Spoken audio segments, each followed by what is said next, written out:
안녕하세요. 힐링이 되다 TV의 이한일입니다. 오늘은 64강 19장 뇌회로의 재연결 뉴로피드백 두 번째 시간을 갖도록 하겠습니다.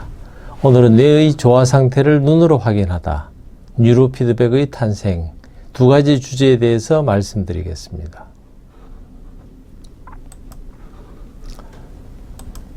먼저 지난 시간에 뉴로피드백의 첫 번째 시간 소개와 뇌전기회로의 구조에 대해서 말씀드렸는데 이걸 먼저 간단히 살펴보고 지나가도록 하겠습니다.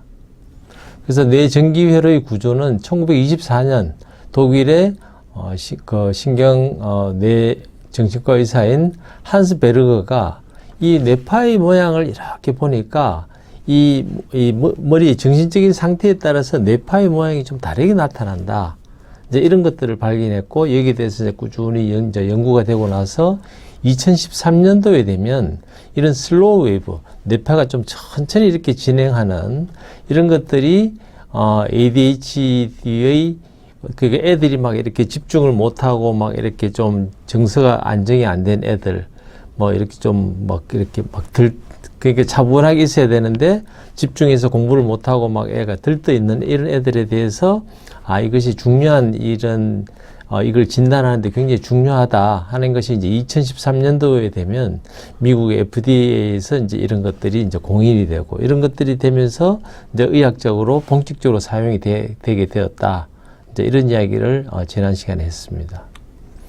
그래서 보시는 것처럼 안정된 사람들은 여러 개의 뇌파가 다 이렇게 한 곳에 모여서 이렇게 가는 데 비해서 안정이 안 된 사람들은 뇌파가 각자 이렇게 따로 이렇게 노는 것을 볼 수 있었다. 이게 이제 지난 시간에 말씀드린 내용입니다. 그래서 뇌전기회로에서 이제 우리가 이게 이제 플러스가 되고 이게 마이너스가 되는데 이제 우리가 P300이라는 건 포지티브 이 300 미리세컨드에서 나타나는 이 PS 300, 400 여기에서 나타나는 P3의 웨이브, 그 다음에 200 네거티브로 200 정도에서 나타나는 이 패턴이 뭔가 이렇게 그 사람은 이제 집중도 하는 거, 뇌의 어떤 인지 능력 이런 것들하고도 관계가 있다 하는 것들이 이제 어느 정도 연구가 된 상태입니다. 그래서 맥팔레인이라는 사람이 이렇게 스트레스를 해보니까 이게 어떤 스트레스 장애가 있는 사람, 트라우마를 받고 스트레스가 있는 사람에서 집중력 또 주의력 결핍 문제가 있다. 이런 것들이 이제 개선이 된다면 이 사람들이 그 트라우마, 집중력이라든지 어떤 인지 장애 이런 것들에 대해서 바꿀 수 있지 않을까. 이제 이런 것들에 대한 이제 연구가 이제 되기 시작했다는 거죠. 그리고 이제 콜크 박사가 여기에 또 관심을 가졌고. 그래서 이제 2007년에 이 콜크 박사가 세븐피쉬라고 하는 이런 애착 장애 아동들에 대한 이 회의에서 이 의사를 만나고 이 사람이 이제 그 개인 로컬에서 이렇게 하고 있는 것들에 대해서 정보를 알게 되면서 이제 관심을 가지게 되고 하면서 이 10살짜리 애가 치료받기 전후로 어떤 변화가 있는지를 이제 학교에서 보면서 이제 콜크 박사도 여기에 관심을 가졌다. 이 이야기가 있었습니다. 그래서 이 뉴로 피드백을 받기 전에는 이렇게 굉장히 조잡한 이런 그림이었다면 이 치료를 받을수록 한 40분쯤 되니까 이제 이렇게 발전이 되고 그 다음에는 거의 정상인과 같은 그림을 그릴 수 있을 정도가 되었다. 그래서 뉴로 피드백이 굉장히 효과적이다. 이제 이런 것들을 이제 콜크 박사가 알면서 본인도 관심을 가지게 되고 이제 거기에 대한 이후의 이야기들을 지금부터 이제 64강에서 뉴로 피드백의 두 번째 시간, 뇌의 조화 상태를 눈으로 확인하다. 그리고 뉴로 피드백의 탄생에 대해서 오늘 말씀드리도록 하겠습니다. 그래서 뇌의 조화 상태를 눈으로 확인하는 거는 그래서 이 닥터 셰버니 하고 있는 매사추세츠의 노울샘튼 쪽으로 그 도시를 이제 병원을 방문해서 그러니까 이제 셰버니 이제 자기가 하고 있는 그 컴퓨터로 연결된 그 뉴로 피드백의 이런 정보들을 이렇게 보여주는데 과거에는 굉장히 비쌌던 한 100만 달러는 줬어야 되는 것들이 이제는 그런 장비에 대한 테크놀로지가 발달하다 보니까 비교적 좀 저렴한 가격으로 이렇게 살 수 있었고 그런 것들에 대한 이제 치료로 활용되고 있는 것들을 이제 볼 수 있었다는 거죠. 그래서 이 셰번이 설명하기는 이런 뉴로 피드백, 이 피드백이 이렇게 뇌파를 보면서 내가 또 이걸 이렇게 이 마음의 흐름과 이런 것들이 뇌로 나타나고 그것이 다시 또 내가 보면서 이렇게 서로가 이 영향을 준다는 거죠. 그래서 내가 이거 화면으로 보고 있는 내 뇌파의 모양을 내가 잘 해서 이렇게 조절을 하게 되면 또 이렇게 또 다른 형태로 만들어지고 어떻게 좀 덜 자극적인 뇌파가 만들어지고 하면서 내가 자기 통제력을 갖게 된다는 거거든요. 내가 어떤 자세를 하고 어떤 생각을 하니까 어떤 마음의 상태를 가지니까 뇌파의 모양이 아주 이렇게 천천히 흘러가는 이렇게 나타나더라.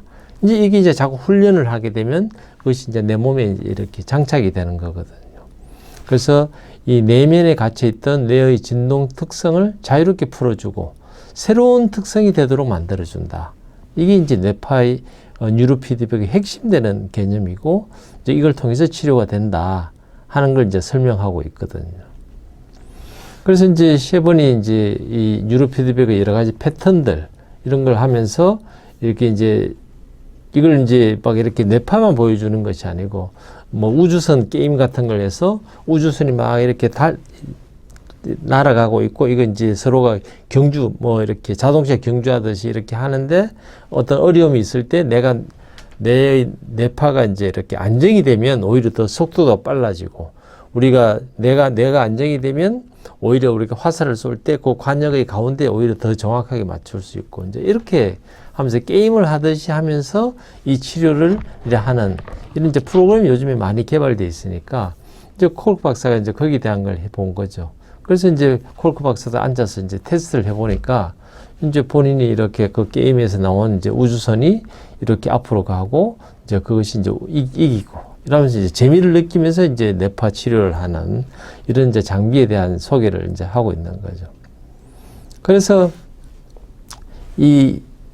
내가 대화를 하면서 옆에 사람의 표정을 보고 저 사람이 싹 웃고 있거나 내 말에 이렇게 고개를 끄덕이면 나도 이렇게 좀 기분이 좋고 이제 이런 것들이 또 내 뇌파에 영향을 주고 근데 내가 대화를 하는데 상대방이 좀 지루하게 생각하고 뭔가 집중을 안 하면 내가 뭔가 나도 불안하고 이제 이런 것들이 내가 이제 화면을 보면서 내가 이제 그걸 같이 움직이는 거거든요.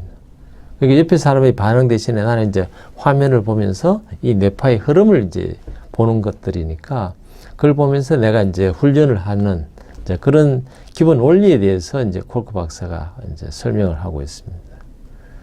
그리고 이제 이 전극을 붙이는 위치를 척두엽에 붙이든지 전두엽에 붙이든지 뭐 이렇게 눈 위에 붙이든지 이렇게 하면서 각각가 이제 내가 어느 정도 인지를 하고 있는지 내가 어느 정도 깨어 있는지 뭐 이런 것들을 또 이제 볼 수 있는 이런 것들에 대해서도 이제 닥터 셰번이 이제 콜크 박사한테 설명을 해줬다. 그래서 콜크 박사가 이제 셰번에게 소위 말하는 이제 뉴로 피드백의 기본적인 개념을 배웠다.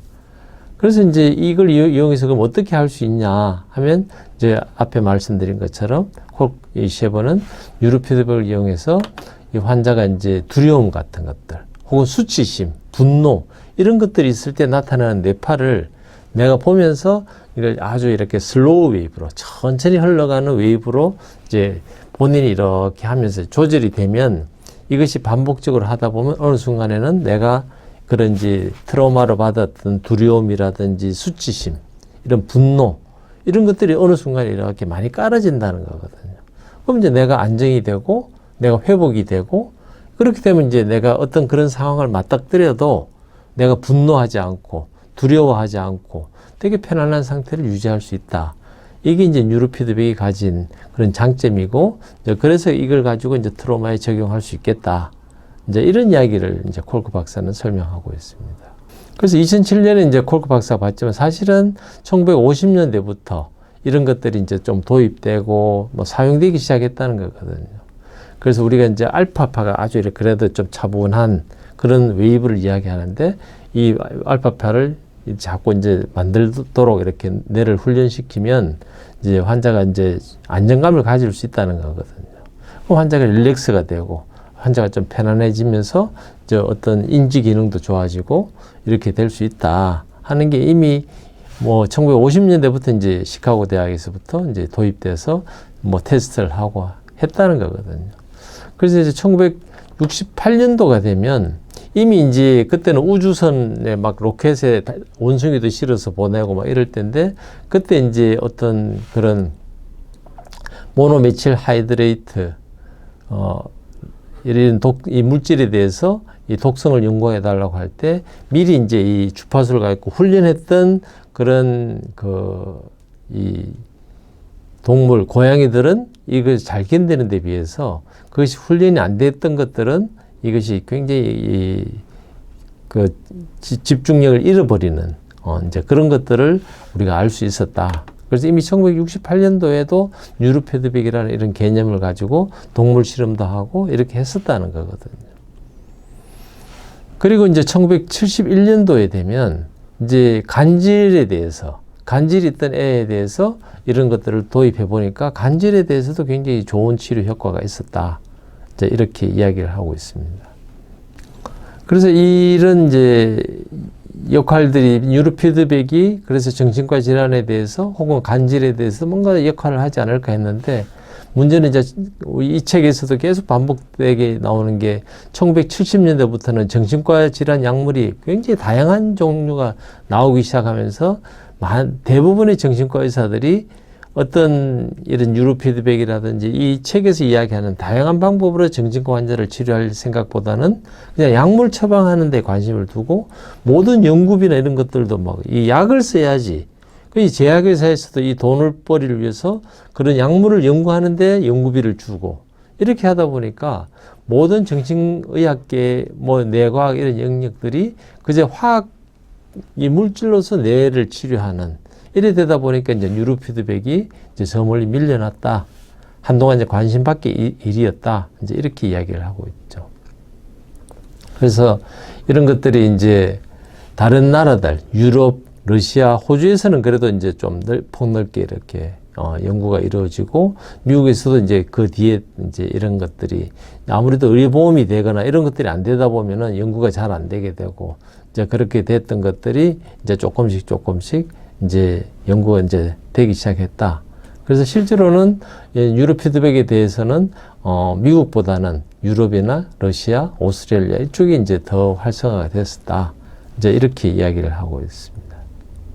그래서 오늘은 이 뉴로 피드백의 이제 이 뉴로 피드백이 가지고 있는 그 방대한 우리가 이 콜크 박사가 굉장히 상세하게 해준 것의 두 번째 시간으로 이제 약간 이제 이 뉴로 피드백이 어떻게 적용할 수 있겠다 하는 정도의 이제 정보를 이렇게 주는 정도로 오늘 강의를 마무리하고, 다음 시간에는 뉴로 피드백의 세 번째 시간, 뇌의 조화 상태를 눈으로 확인하다.